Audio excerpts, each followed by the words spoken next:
Hello, everyone. Good morning. Happy Friday.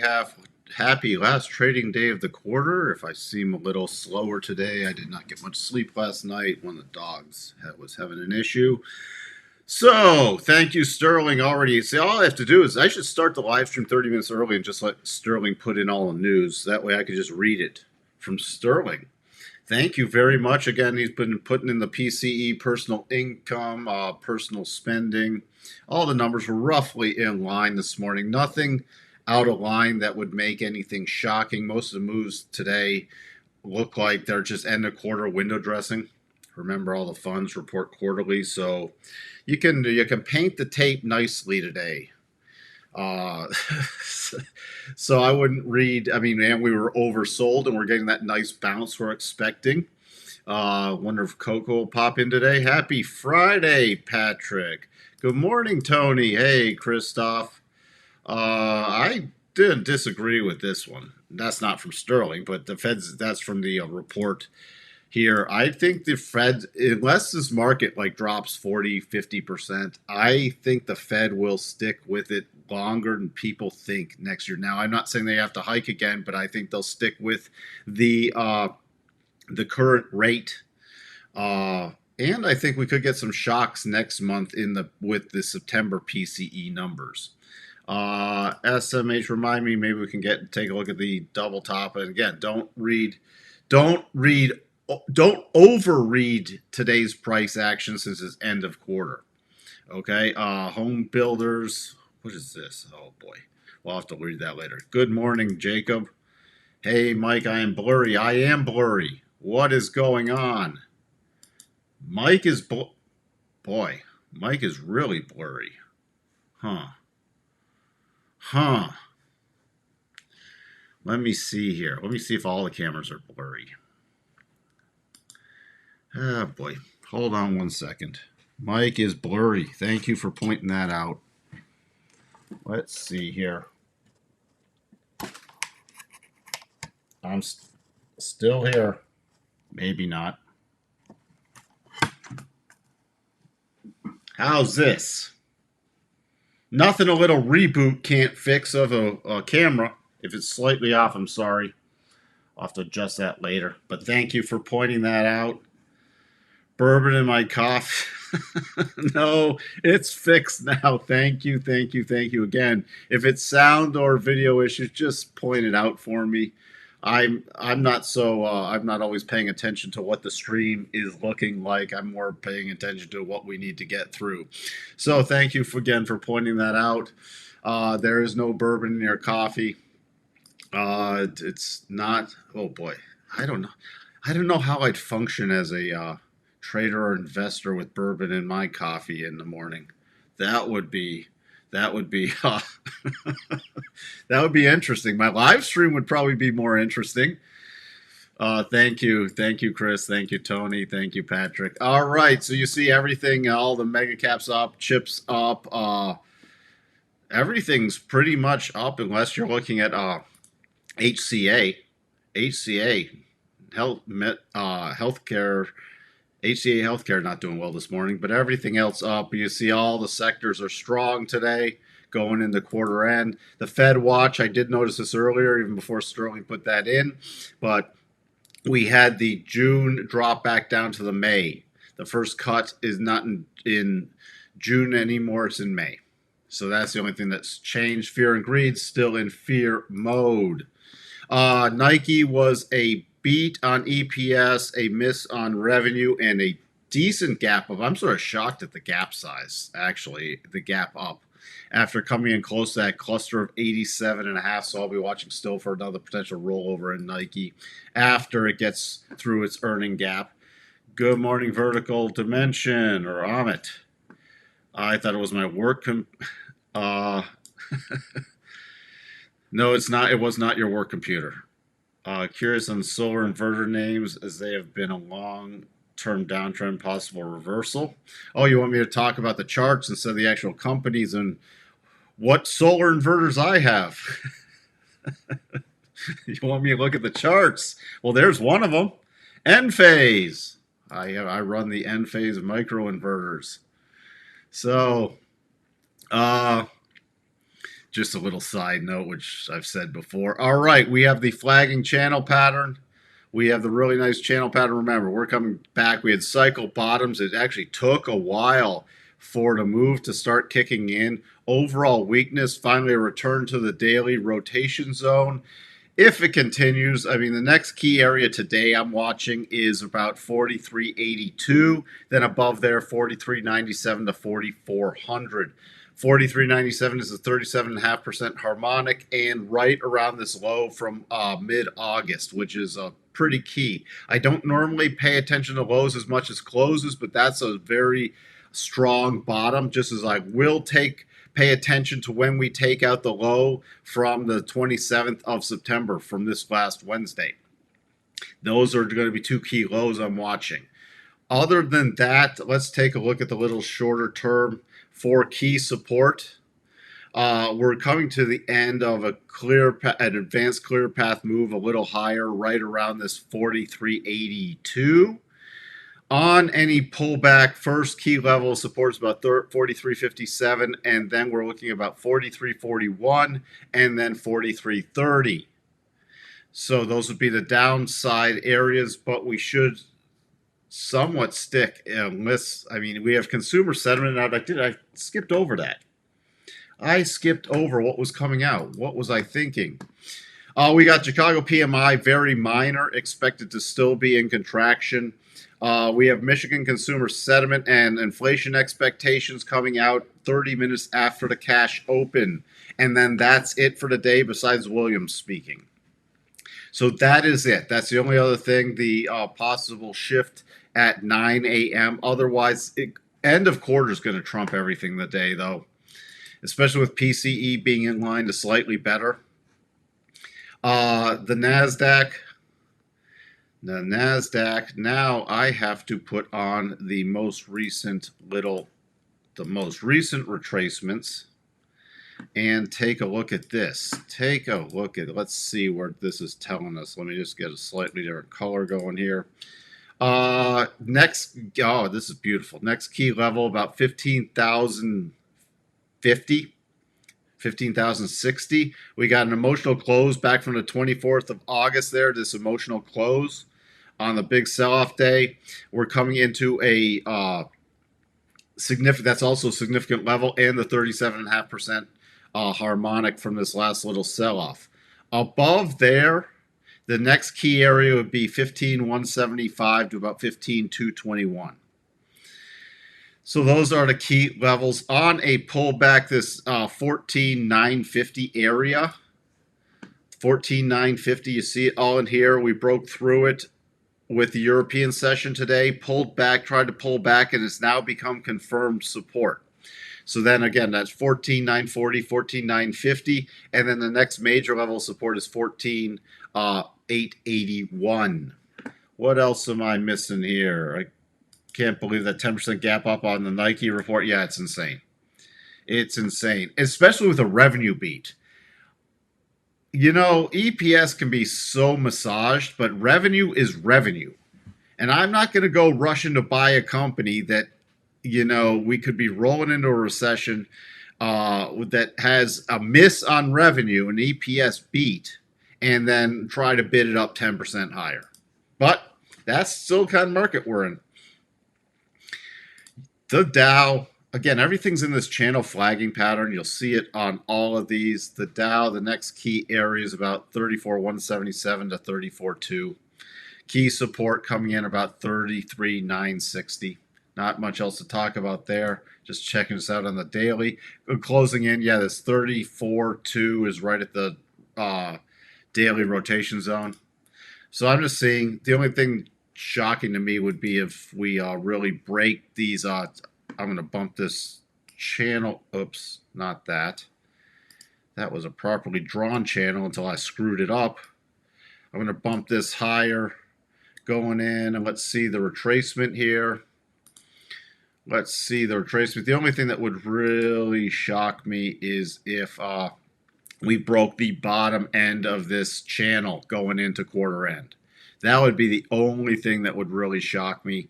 Key areas for here, you know, of next major minor areas about, let me just double check this for the Russell traders. Come on. We're a little slow today. Let me find a better level than that. We're trading against a pretty key area right now. We get through this area, the next key area isn't really till 1843. Now remember, this can continue. Russell's already getting back to the top of the cycles. And these weekly cycles, the Russell's still way down there for weekly cycles. The other ones, let me just double check the weeklies. Still sort of trying to head down, so mixed cycle, but the next top will be interesting. So sometime next week it could get interesting again. Once we start coming up to some key resistance levels into the rotation zone and get cycles back to the top, it's going to get interesting next week more so than today, especially with the window dressing. The VIX is dropping, closing right about that 1721, but gap down this morning. Again, volatile, and you'll have vol funds. You're going to get a lot of repositioning of vol funds, so selling of volatility, rolling into stuff today, which is an automatic process. Also, we still are in negative gamma mode. I haven't been talking about that the last couple of days, and that can also fuel things back to the upside. Remember, it creates volatility downwards and upwards. So, DAX, we're getting the bounce play. We had the little mini double, which you see pausing at the first target, then boop, boop, boop. So this is, as Sterling would say, what is it? You take 50% profits, a little more at the second target, and then you trail. So that's, I think, how Sterling said he plays those. I don't think he plays the DAX, but there you go. Also a follow through from, this was a percent beat buy yesterday. So watching for a little more, but major resistance, 15,775. Also window dressing on the DAX. The notes, finally, after getting out of oversold conditions, starting to rotate up with some divergences. Key resistance level still 1824, the first key resistance level. Finally, and the yields after, oops, come on. After hitting a minor harmonic here, pulling back with some follow through. Again, end of quarter moves right now. Yields also have been overdone. Look how long they stayed at cycle. They've been skipping cycles. So, watching still for some continued pullback there, but it'll be interesting to see how far we pull back with this strength going on to see. We do not have, this was not a major topping pattern yet. What else? 10-2s. My 2-year disappeared, so I'll have to add that in again. 10-2s. We got a little reprieve in the bear steepening, but I'll be watching for a breakout next week. Dollar finally pulling back also. We broke through that 105.50. The next key support is about 105. 104.90 to 105. Also, we're finally heading down on the daily cycles, getting out of overbought condition. And on the weekly, watching. Now, we've been on a massive tear. I mean, if you look at this, it also could be a weekly topping signal. And even a pullback to 104.20 to 103.95 would not be out of the question on the dollar index. So unless we get some very strong bottoming pattern or reversal signal, I'm being patient on that, watching, sitting on hands, being patient. Crude could get a little pause. Again, at least this is giving us a pausing bar. Remember how we haven't had a lot of great pausing bars recently? Finally, we're getting a pausing bar. Finally, and look what that just did. It's not confirmed yet, but I doubt crude will take out yesterday's high. But that gives us a cluster. A cluster at that 62.5 area. So after a correction in crude, with weekly cycles getting to the top, crude also being on a tear, I'll be watching for a pullback. But even if we roll over on the weeklies next in a little bit, even a pullback to 87 would not disturb the uptrend. What else do we have here? I thought it was a clear path to 15,350 on the NASDAQ. There is a clear path. There is technically an advanced clear path to 15,477 and a clear path move to about 15 on the daily. There's a clear path move to about 15,377. There is. I'm going over the shorter term targets because we don't necessarily have to have that. And remember, a clear path move means there's less resistance points in there. But I will be watching this 15,220 area if it gets through the daily rotation zone because that's a 50% retracement. The clear path move just means I will use it for targets, but if there's a major target in front of it, like the 50%, and on the 4-hour, there's a clear path move to the breakdown zone about 15.3. But all this points to, if we remain strong, it points to a return to the 50 to 62.5. And we know how powerful that area is for a rollover again. So you don't have much resistance. I'm not that we'd need a monster rally to take out that today. Is it out of the question? No. Well, I think 15,350 is out of the question. But if we had a monster rally, it'd be hard to even get to 15,221. What else? Given the recent revisions on Tesla Q3 production delivery numbers, possible priced in, options change for October 6th pricing in a $16 move. I mean, it's Tesla. We'll get to that in 1 second. We'll get to Tesla in 1 second. Let me just get to a couple other things. By the way, there's not much else to talk about, natty gas or gold, but look at the support right at with the big 5. Still confirmed but not triggered double. So I'll be watching for the next rollover play in there. The yen, little pullback to the daily rotation zone, but this is from my perspective, in trail mode everywhere up here. No intervention yet, but it's trailing any remaining long positions. From my perspective, euro, we're finally getting that bounce into the daily rotation zone. The next key area of resistance, should the bounce continue, is about 106.40. And key support now coming in the short term, 105.65. The pound, we're also getting the bounce back to the rotation zones out of very oversold conditions. Next target area is 123.12. Bitcoin, still nothing. Now, let's just look at Tesla, then we'll look at the spiders and the Qs. Tesla, is it priced in? I mean, we got the earnings coming out on the 18th. We have delivery numbers possibly. Do you know if the delivery numbers are coming out Sunday or Monday? Sunday or Monday, Amit. Key area, we got just slightly above that 245. So we could easily see a bounce into even the 262 area. Because the analysts have already started dialing back delivery numbers. Q3, I mean, there was big slashes today in Q3 delivery estimates, all being slashed down. So it would be easier for Tesla to meet or beat, which then it could provide a pop. Remember, my key areas for wanting to get, looking for more downside short even before the potential double top trigger was a close below the 62.5, which we have not had yet. So anything still in here is noise for me, even up to this gap fill and the harmonic cluster at 262. But that would be my next short-term target should it continue. Excuse me, hold on 1 second. All right. So now what do we have with the spiders? 431.55, and we're trading 431.48.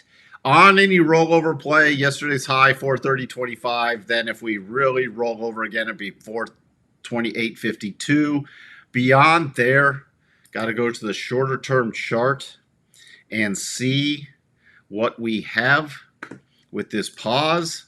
This is a great area to use the little stuff, the little harmonics. So about 432.25, which comes right in line with the key close from Monday. Look at the cluster right there. You see if I move this line again, see the green line from the little pausing area, and here's your close from Monday. Given the cluster, so that's the next target I would use, 432.25, 432.30, and then 433.80. The Qs. We also got the little pause here on the 4-hour. So let's see where that gives us. Now we have a cluster at 362.50. So trading 361.47 right now. 362.50 would be the first target area I'd use. Support would be 361.27, 360.17, and then back to 358.07 should there be disaster mode. Remember on the Qs, there's still, if it can get through 362.50, there is still a gap left behind to 364.54, which would be the next key target I would utilize. Hey, Dr. V, how you doing? That's not a big coffee bucket. And by the way, this is, I guess it's sort of, is that as big as my head? There's green tea in there. There's green tea today. So, green tea, coffee bucket. That's pretty funny, Sterling. Let's see what else. Let's see. You wanted, since you're here live, SEDG. See, SolarEdge does not make. I don't like their inverter technology as much. But what does that mean? I mean, I'm still expecting SolarEdge, by the way. I'm still expecting SolarEdge to get down eventually to 107.36, but it is trading. It did break below this other key support. I wouldn't be overly bullish on this just yet. There is no, I mean, any bounce would be, look how weak this is, would be a return at this point to the rotation zone. Yeah, we could get something going on, even a bigger bounce to 150 area, but then it would be another sell setup for SolarEdge. We get back closer to the 100, I'll be more interested, especially we get down here to 187.5 and the closer to $100. I'll be more interested in watching for a longer term end phase. If I see, I can't type. Boy, end phase. Trying to put in more of a substantial bottoming pattern. Now, end phase has round tripped to the very key support level. So if I was looking to play one or the two, it would not be SolarEdge, it would be end phase. And end phase to the long side would just be to possibly, let's see where we get. I didn't want to do that. Green tea's just not cutting it today. This isn't technically a double. I would just use your harmonics and I would use the other way around. So on any move up, I'd use 130.25 as a pretty key target area to about 131. Let's see what that looks like on the weekly. That would take it back finally to the weekly rotation zone. But look how many weeks. It's waning momentum. It's waning, and you got some divergences down here. But out of those two, if I was looking for a bullish play, I'd be erring on the side of end phase versus SolarEdge. What else do we have? ANF. ANF.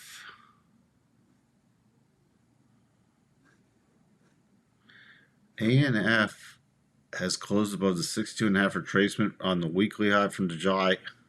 Can you give him short and long-term levels from here? What am I missing? Oh, there we go. Let's see.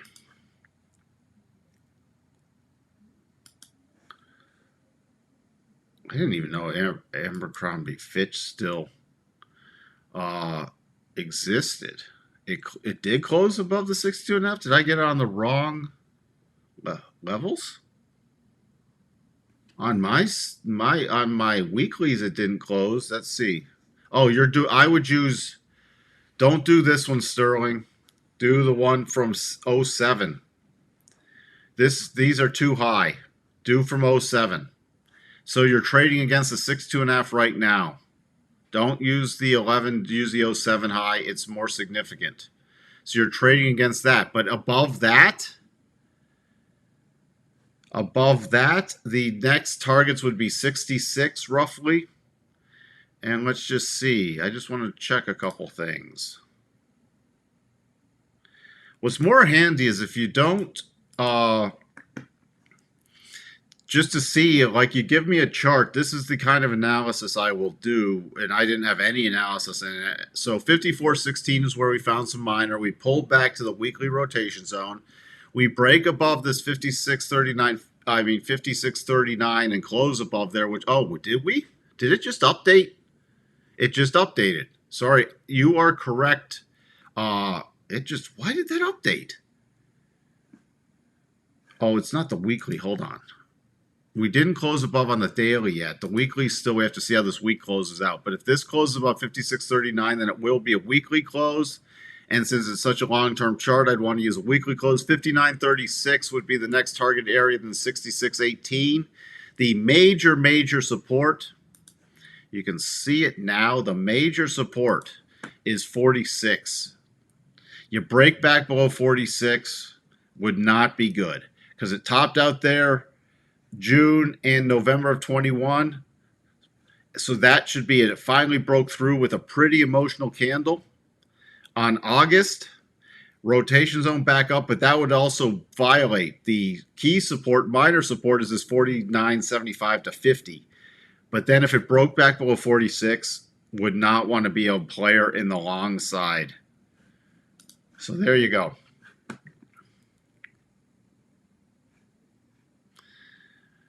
Silver futures daily double bottom would work with right hand side. Silver to the rescue. Oh yeah, boy, green tea just didn't come, but I made the mistake this morning. Should have gone with coffee. It does work. So a close above 24.05. You got the 200 in the way, but that's a little weaker on the on silver. So yeah, close above 24.05. And again, gold has nothing right now. What else? When stocks have a correction like these two stocks where the primary trend is down, is there usually a corrective move to retest a moving average before continuing the primary trend? That's exactly why I watch the rotation zones on the daily and the weeklies, because those are, on any bounce, those are my key areas. So when the trend's been down like it has in end phase, now you see end phase, this could be the first time it's closing above the, after flattening out. You see how the daily rotation zone, this was a gap open, but it has not been able to close above the rotation zone since it bounced above it, before on the last little correction. But once we get above here, I'll start focusing on the weeklies. And you see the weeklies, yeah, because look at the last little, all right, this has been in a downtrend for a while, right? But when you get the bigger correction beyond the daily, weekly rotation zone, rotation down, weekly rotation zone, rotation down, rotation. So anywhere in these areas, I will be watching for a rotation down. So if you're in trailing mode, that's why I like trailing modes.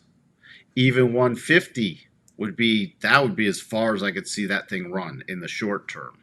And I doubt it would get to there. But this is why I'll pay attention. Now, would it be shocking to get into a weekly rotation zone? Not at all. But also when I'm doing something and playing against a counter-turn trend without a significant bottoming pattern yet, I'll be more aggressive moving up the stops because it can reverse any time in here. And when it gets reversals, they can be substantial. All right? Which carries more weight, the weekly or daily? The weekly carries more weight than the daily. And the first area I would pay attention to on the weekly would be this 8. It's why I like to watch for clusters. So let's say you had a personally long buy for whatever signal you use. I'd be paying attention to the high of September 18th, last week, 127.47 could definitely be a stop raise, and then another stop raise could be 128.86. Decline of the 8 on the weekly with a minor harmonic. So that would be the first key area I would look at. Now, beyond that, if you're doing more substantial, this is where I will use the most recent swing. Here's the most recent swings on the weeklies.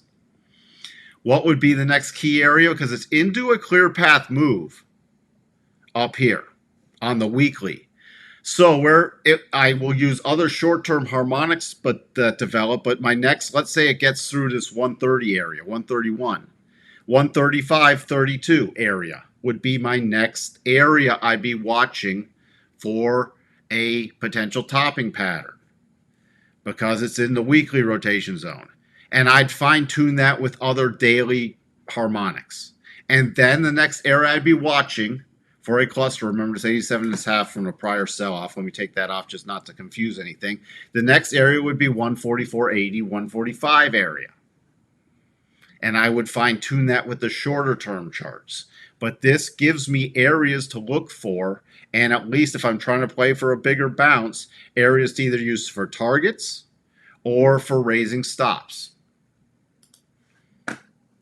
There you go. And that's not specific to this market or stocks. That's how you give me any market. And I'm going to do the same thing. The same thing. I'm just curious if this is not a properly valid double because of this low, but I just want to see where the targets would come out to. And look at this. This is curiosity from my aspect. So we don't have a proper thing, but you could always do something like this to use because we have another stop raise. You could always use 120.32.77, but look at the cluster. Even though this isn't technically a valid double, you have a retracement, the 25% retracement, and the second target for the double right here. And you could always then use this as another target because it lines up with a key topping area. So that's just out of curiosity. I like to sometimes see where on these things that are close to being valid but not entirely correct, where those will lie. I don't know if I bored everybody and went on too much into the open. Little reversal into the open, coming back to key. I want to see where the tick opened up too. But really keep an eye on this 43.60 area if it does pull back. Where's the tick? Sorry, I was in teaching mode this morning. Those were good questions. So strong tick, but it's not pulled back to even zero. So I'd still stick. If it finds some key support, I'd still stick and watch for some bounce coming in with this tick. Little selling coming in at the open, but this is nothing. We have not broken key area yet in the tick, so I'd be looking for, this is the way I look at the stuff. We're still above key support with the tick. Now the tick starts printing back below zero again and starts making lower highs. I'd watch for more choppier price action, but until then, I'll watch for a rotation back up. Thank you very much for the super chat, Amit. Thank you very much, and thank you for supporting the channel. And thank you for the excellent questions. Again, if I cover stuff, I don't care if you tried to stock or the future, I'm trying to get through a mindset of, hey, here's how I'll attack any chart, which I think is the helpful aspect, because then you can do this on your own. Just like Sterling was looking at Abercrombie Fitch, which is something I don't look at all, but we can come up with some analysis on it. So, everyone have a wonderful end of quarter trading day, a fantastic weekend, and I will see everyone next week. Hopefully I will be better rested. Talk to everyone later. Bye for now.